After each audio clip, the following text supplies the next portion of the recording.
Okay everyone, moving on to next question, that is question number 4. Question number 4 is derivation. Deduce expression for Zi, Z0 and AV for JFET CS amplifier with fixed bias configuration. यहाँ पर हमें CS amplifier, common source amplifier, that is जो कि JFET के लिए है, उसका हमें कैलकुलेट करना है input impedance, output impedance end voltage gain AV. तो इट्स वेरी सिंपल. सबसे पहले तो हमें क्या करना होगा, अपने कॉमन सोर्स एम्पलीफायर का, कॉमन सोर्स JFET का फिक्स बायस कॉन्फ़िगरेशन में डायग्राम ड्रॉ करना होगा, जो कि मैंने यहाँ पे ड्रॉ कर रखा है. This is fix bias configuration for common source amplifier. Common source का मतलब मैंने सोर्स को यहाँ पर ग्राउंड कर रखा है. तो जब मैंने सोर्स को ग्राउंड कर रखा है तो जो भी टर्मिनल होगा वो कहाँ पर रहेगा, इनपुट और आउटपुट साइड दोनों पर रहेगा. तो this configuration is common source amplifier. अब किसी भी JFET को का डेरिवेशन करने के लिए लाइक ZI, Z0 और AV हमें जब कैलकुलेट करना है, हमें उसका DC इक्विवेलेंट बनाना होगा. तो DC equivalent banana again a simple task. DC equivalent में हमें क्या ध्यान रखना है, जो भी हमारा कैपेसिटर होगा वो शॉर्ट हो जाएगा और जितनी भी AC सप्लाई है वो भी मेरा क्या हो जाएगा, ओपन हो जाएगी. तो यहाँ पर जितने भी कैपेसिटर्स हैं उनको मैं रिप्लेस कर दूंगा किससे, शॉर्ट सर्किट टर्मिनल से, जो कि मैंने यहाँ पर ड्रॉ कर रखा है. This circuit is DC equivalent. तो DC इक्विवेलेंट ड्रॉ करने के लिए मैंने क्या किया, जितने भी कैपेसिटर्स थे उनको शॉर्ट कर दिया, DC इक्विवेलेंट को शॉर्ट कर दिया. और जो भी मेरी VGS, क्योंकि वो DC सप्लाई है तो DC सप्लाई को भी मैंने क्या किया, रिप्लेस करके शॉर्ट कर दिया. ठीक है. अब मेन क्वेश्चन इज दिस, यहाँ पर ये चीज क्या आ रही है, this is a small signal model of CS amplifier. यहाँ पर ये जो मैंने ड्रॉ किया है, this is small signal model. अगर हम रिकॉल करते हैं अपने पहले की वीडियोस में, हमने ट्रांजिस्टर का small signal model, that is low frequency model draw किया था. इन अ सेम वे यहाँ पर भी मैं अपने मॉसफेट का स्मॉल सिग्नल मॉडल ड्रॉ करूंगा. तो जब मैं स्मॉल सिग्नल मॉडल को ड्रॉ करूंगा तो वो मेरा पूरा इस स्ट्रक्चर से रिप्लेस हो जाएगा.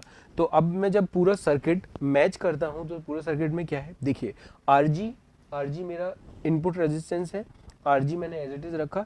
उसके बाद आ जाता है मेरा CS एम्पलीफायर. तो CS एम्पलीफायर को, ये वाला जो डॉटेड पोर्शन है, इसको मैंने रिप्लेस कर दिया स्मॉल सिग्नल मॉडल से. स्मॉल सिग्नल मॉडल से रिप्लेस किया तो ये कुछ इस तरीके से चेंज हो गया.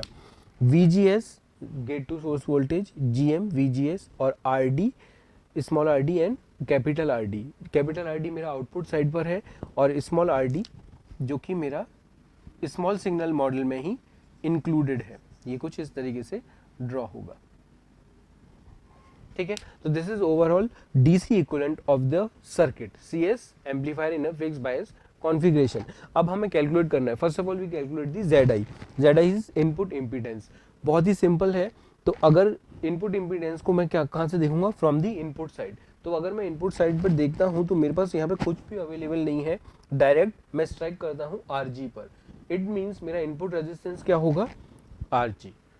क्लियरली मुझे डायग्राम से ही दिख रहा है कि मेरा इनपुट रेजिस्टेंस क्या है, RG. ना तो यहाँ पे कोई वोल्टेज सोर्स है, ना कोई रेजिस्टेंस है, ना कोई सीरीज पैरेलल कॉम्बिनेशन है. Direct if we see the circuit from input side, it got strike with RG. तो ZI is equal to RG. इस तरीके से मेरा ZI कैलकुलेट हो गया. Next output impedance Z0. तो आउटपुट इंपीडेंस जब भी हम कैलकुलेट करते हैं, अगर हमने प्रीवियस वीडियोस में अगर हम प्रीवियस वीडियोस को रिकॉल करें तो वहाँ पर भी हमने जब आउटपुट इम्पीडेंस निकाला था, उस केस में हम इनपुट वोल्टेज क्या करते हैं, जीरो मीन्स मैंने इनपुट को शॉर्ट कर दिया. तो यहाँ पर अगर मैं इसका इक्विवेलेंट बनाता हूँ तो इनपुट को मैंने क्या कर दिया, शॉर्ट कर दिया. इनपुट को शॉर्ट किया तो मेरा जो डायग्राम होगा वो किस तरीके से बनेगा, when any circuit is short, वहाँ पर वोल्टेज क्या होगा, जीरो. तो जीरो वोल्टेज है. और यहाँ पर भी मेरा, अगर मैं इनपुट वोल्टेज देखता हूँ, इस RG के अक्रॉस में वोल्टेज देखता हूँ, तो यहाँ पर VI है और यहाँ पर VGS है. इट मीन्स VI और VGS की वैल्यू सेम होनी चाहिए. If VI is equal to zero then VGS is also zero. VGS की वैल्यू जीरो है तो अभी हमने यहाँ पे देखा GM VGS यहाँ पर स्मॉल सिग्नल मॉडल में प्रेजेंट है. VGS की वैल्यू जीरो हो गई तो ये पूरा जीरो हो गया. तो जीरो होगा तो ये मेरा क्या है, एक current source. See this is the current source. तो करंट जीरो का मतलब दिस इज ओपन सर्किट हो गया. रिमेन सर्किट मेरा एज इट इज रहेगा.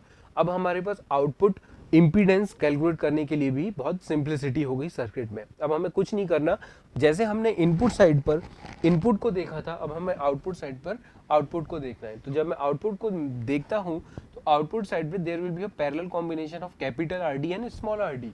This is all about my output impedance. तो मेरा इस तरीके से आउटपुट इम्पीडेंस कैलकुलेट हो गया, Z not is equal to parallel combination of R D and small R D, that is capital R D and small R D. ये दोनों मेरा पैरेलल कॉम्बिनेशन हो गया। और वी नो दिस थिंग कि जब भी पैरेलल कॉम्बिनेशन होता है तो उसमें जो इक्विवेलेंट रेजिस्टेंस होता है वो मिनिमम जो रेजिस्टेंस होता है उसके नियर बाई होता है, इक्वल। तो हमने अज्यूम किया since it is a parallel combination will be the equal to the minimum resistance available. तो आर डी यहाँ पे स्मॉल वैल्यू है, तो जेड नॉट की value which is equal to R D. In this way we calculate the value of output impedance. Now comes voltage gain. तो voltage gain, any gain means circuit में अगर मैं gain की बात करता हूँ तो गेन का मतलब क्या है, आउटपुट अपॉन इनपुट। तो जैसे करंट गेन है, पावर गेन है, वोल्टेज गेन है, कोई सा भी गेन है उसमें आउटपुट को इनपुट से मैं मैच करता हूँ। तो voltage gain is A V not by V I. तो मैं अगर वी नॉट की वैल्यू देखता हूँ तो वी नॉट क्या होगा, voltage across R D parallel R small R D parallel R D. तो वी नॉट मेरा ये वाला वोल्टेज है जो कि पैरेलल कॉम्बिनेशन है इन दोनों का, ठीक है। तो अब जब मैंने वी नॉट की वैल्यू कैलकुलेट की, it will be minus G M V G S R D parallel R D. अब मैं यहाँ पर आउटपुट को शॉर्ट नहीं कर रहा हूँ, यहाँ पर मैंने सॉरी इनपुट को शॉर्ट नहीं कर रहा हूँ, यहाँ पे मैंने ये चीज़ कंसिडर की है। तो एज इट इज़ वैल्यू मुझे यहाँ पे मिल जाएगी minus G M V G S R D parallel R D. ये पूरा मेरा कंप्लीट क्या हो गया, आउटपुट वोल्टेज। तो आउटपुट वोल्टेज जब मैंने कैलकुलेट किया, क्योंकि मेरा G M V G S एक करंट सोर्स है, V is equal to I R, तो I मेरा ये वाली वैल्यू हो गई और R मेरा पैरेलल कॉम्बिनेशन ऑफ रेजिस्टेंस। तो अब मुझे क्या करना है, VI की वैल्यू है मेरी VGS की इक्वल, VGS की इक्वल।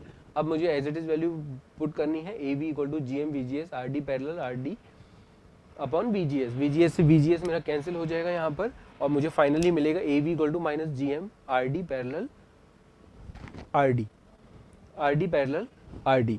तो assuming that RD parallel to RD, AV equal to minus GM RD is the answer. This is all about question number 4. Thanking you.